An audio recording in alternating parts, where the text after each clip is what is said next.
Are you wanting to get past first date jitters and butterflies and dive deeper into good conversation on your first date? Well, stay tuned because this video is for you. Hey guys, this is Damien, And I'm Kenady. and today we're going to talk about first date questions, uncommon first date questions, and we got 6 for you today. Let's go to the first one, Kennedy. In this video, we want to give you 6 first date questions, but we want to switch it up a little bit and talk about why these questions are important. Yeah. So the number one question, or the first question I want to ask you is, if you had $1 million, what would you do with it? Or like inherited $1 million, what would you do with it? Why is that a good question to ask on the first date? So I think in that question, you get to know the mentality of the person, how they handle their money, what kind of desires they have. You can tell whether a person wants to buy things, material things, or whether they're a tither, or whether they're smart, wanting to invest. And when you talk about tither, what does that mean? So giving the first, not just a tenth, but the first 10% out of your money. So out of that would be $100,000 would be a tithe that you would go to your local church where you get fed at. So that's just a great way to kind of see the heart behind somebody, whether they're materialistic or just all they're wanting is stuff. Yeah. That they're not givers or that they are givers. So it's a great way to kind of just see where they are. I agree with you, Kennedy. I think a lot of times we hear that money is the root of all evil. Yeah. So money is not the root of all evil. It's the love of money. And so with that question, you'll see if they really are in love with money. Yeah. What about you? What questions do you have? Probably what do you do for work? What would I do for work? So what kind of information could you get from that? What would you do for So work? number one, if they have a job, if they're lazy or not, if they're working, seeing if they have an entrepreneur mind, that might be good.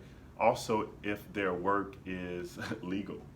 That's huge. Right? So we really want to make sure that they are doing something that's not going to put the relationship in jeopardy. Yeah. What I think about you? also it can kind of see if your passions or interests or talents kind of line up too.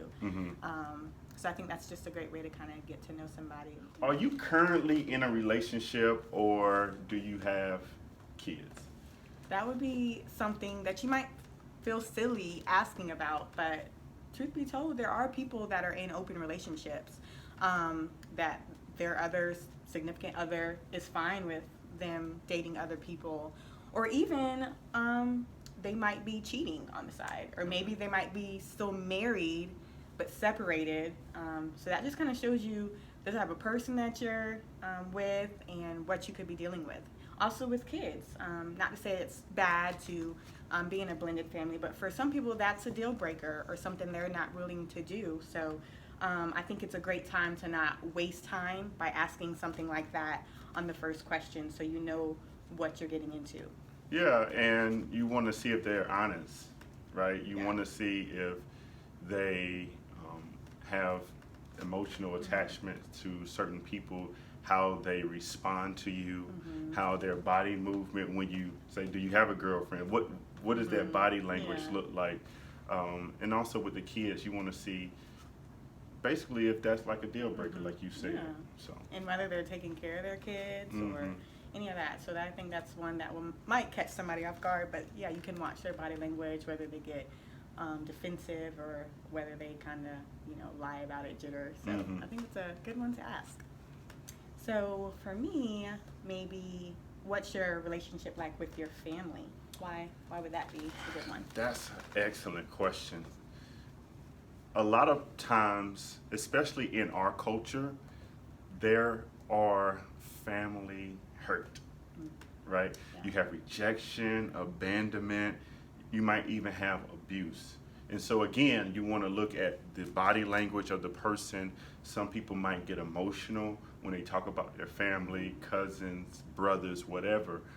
You want to get to that, and then you can ask additional questions when you see that person. And this is not interrogation at all.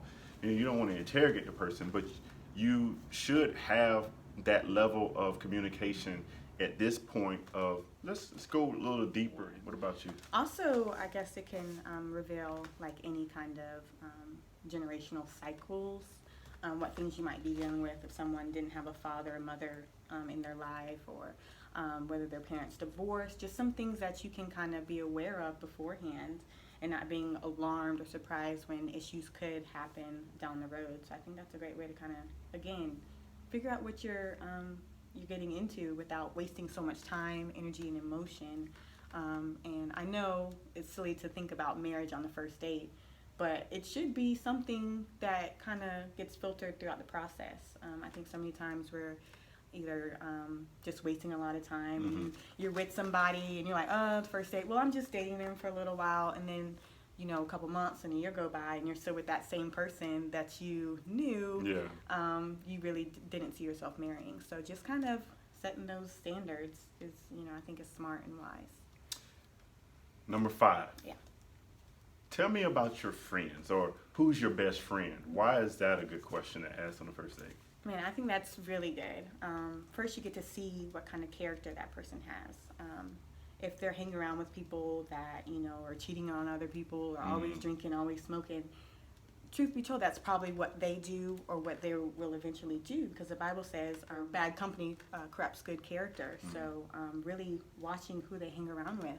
Or if there's somebody that don't really hang out with anybody and are kind of a loner, then that's a red flag saying like, who's pouring into you? Who's your accountability? You might be doing things, behind closed doors that no one can really hold you accountable for. So, I think that's a really great question. I was driving Uber one day and I was listening to an argument in the back seat about a young man who was around 29 years old, and the young lady was around 44. And he said, which was shocking to me, if you have a problem with me staying with my best friends, and he said this to her, you have a problem with me and it'll be over. And those are called soul ties.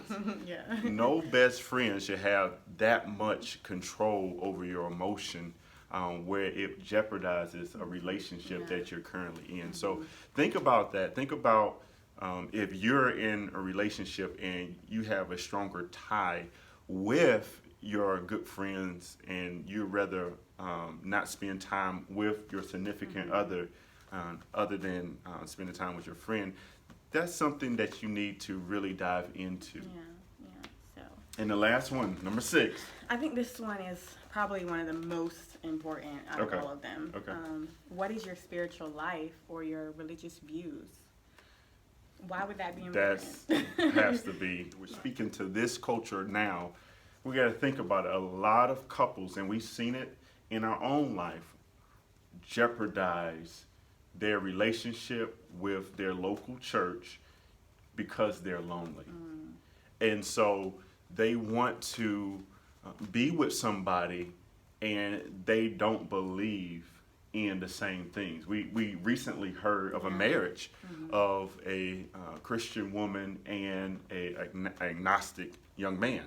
And so we believe that you need to be equally yoked. And what that means is a, I don't say archaic word, but it's come from the farming industry, where a wooden yoke is placed over animals that's moving in the same direction to till the ground in the same direction.